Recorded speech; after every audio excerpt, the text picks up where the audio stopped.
కాదు, డిబేట్ లో చాలా మంది ఉన్నారు. మీ ఇద్దరికి నేను మళ్ళీ టైం ఇస్తాను. కామోస్ గారు, ఏంటి మొత్తంగా తెలంగాణకు పెట్టుబడులు తీసుకురావడం కోసం అటు రేవంత్ వెళ్ళిన పరిస్థితి, సో ఏ టెక్నాలజీకి సంబంధించి తెలంగాణలో భారీ ఎత్తున పెట్టుబడులు రావాలి అని చెప్తున్న పరిస్థితి. సో ఏం జరుగుతుంది తెలంగాణలో? నిజంగా దావోస్ వెళ్ళి పెట్టుబడులు వస్తున్నాయా ప్రజలకు? అదేవిధంగా తెలంగాణ ప్రజానికానికి, తెలంగాణ సమాజానికి ఆ ఫలాలు అందే దిశగా అడుగులు పడుతున్నాయా? ఏం జరుగుతుంది? Good evening Vamsi, good evening ఐనిష్ వివేక్ అండ్ తోటి ప్యానల్ మెంబర్స్ కు. నేను ఫస్ట్ గెస్ట్ లకు ఒక చిన్న రిక్వెస్ట్ చేస్తున్నాను. ఏంటంటే ఒక టీవీ ఛానల్ కు వచ్చినప్పుడు దావోస్ కు సంబంధించిన సబ్జెక్ట్ లో ఎవరి పార్టీ అంశాలు వాళ్ళు చెప్పుకోవాలి. ఎవరైనా క్షుణ్ణంగా పరిశీలించిన తర్వాత వాళ్ళ టైంలో మళ్ళీ క్వశ్చన్లు వేసుకోవచ్చు.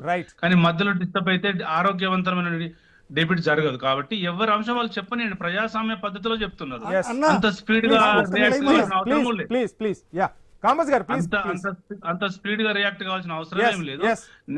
నేను 2023 తర్వాత బిఫోర్ ఏం జరిగింది అనేది 12 సంవత్సరాల్లో మా తెలంగాణ అంశాలు, మా బీఆర్ఎస్ పార్టీ అంశాలు, ఇక్కడ కాంగ్రెస్ ప్రభుత్వ అంశాలు నేను తీసుకుంటున్నా. నేను ఏమంటున్నానంటే 2023లో గౌరవ్ కేసీఆర్ గారు ముఖ్యమంత్రి దిగిపోయిన తర్వాత, ఈ రేవంత్ రెడ్డి గారు కాంగ్రెస్ గవర్నమెంట్ వచ్చిన తర్వాత 2024 జనవరిలో దావోస్ కి వెళ్లారు. అప్పుడు 30,000 కోట్లు తీసుకొచ్చామని చెప్పారు. 2025 జనవరిలో వెళ్లారు, 1,73,000 కోట్లు తీసుకొచ్చామని చెప్పారు. ఇప్పుడు థర్డ్ టైం స్విట్జర్లాండ్ దావోస్ కు రేవంత్ రెడ్డి గారు వెళ్లారు. ఒకవేళ ఎకనామికల్ గా ఉన్నటువంటి సిస్టమ్ ప్రపంచంలో చూసుకుంటే ఇన్నోవేషన్ కానీ, ఏఐ కానీ, ఈ క్యారీ వేవర్స్ కానీ, ఫుడ్ ప్రాసెసింగ్ యూనిట్స్ కానీ, ఐటీ క్యారిడర్స్ కానీ, ప్రపంచంలో ఏం జరుగుతున్నది అనేది పెట్టుబడిదారులు ఒక 1000 కళ్ళతో ఎదురు చూసి పెట్టుబడులు పెడతారు.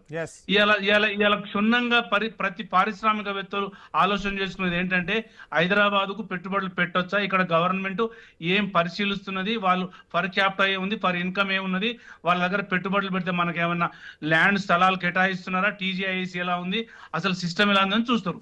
కానీ 2023 జనవరిలో 2025 జనవరిలో దాదాపుగా 2 లక్షల పై చిలుకు వచ్చినటువంటి పెట్టుబడులు ఒక్క రూపాయి కూడా రావాలి, సింగిల్ 1 NP కూడా రావాలి.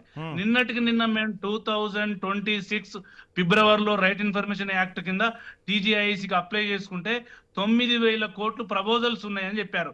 ఎక్కడ ల్యాండ్ కేటాయించారు ఐపాస్ లో, బీపాస్ లో అంటే ఇక్కడ ల్యాండ్ కేటాయింపులు ఏం లేవు. నేను ఏమంటున్నంటే క్షుణ్ణంగా మాట్లాడిన తర్వాతనే ఎలిగేషన్ తీసుకురావాలి. నేనేమంటున్నంటే ఇలా కాంగ్రెస్ పార్టీ హైదరాబాద్ కు పెట్టుబడులు తీసుకురావడంలో మొత్తం వైఫల్యం చెందింది. ఎట్లా వైఫల్యం చెందిందంటే ఇలా ఇన్నోవేషన్స్ కానీ, ఏఐ కానీ, మొన్న వరల్డ్ సమ్మిట్ జరిగింది. వరల్డ్ సమ్మిట్ లో టెంట్లు వేసారు, కుర్చీలు వేసారు, కానీ 1 రూపీ సింగిల్ NP కూడా పెట్టుబడులు రాలేదు. ఎందుకు పెట్టుబడులు రావడం లేదంటే మీరు పారిశ్రామికవేత్తలను పార్టిసిపేట్ చేయగలగాలి. గవర్నమెంట్ యొక్క ప్రణాళికలు ఎట్లా ఉంటున్నాయి, ఆ పారిశ్రామికవేత్తలకు మనం ఏమేమి ఫెసిలిటీస్ ఇస్తున్నాము, మన 2047 అనేది అసలు ఎక్కడ ఆ విజన్ కనిపించలేదంటారా? ఆ విజన్ ఎక్స్ప్లెయిన్ చేయలేకపోయారంటారా?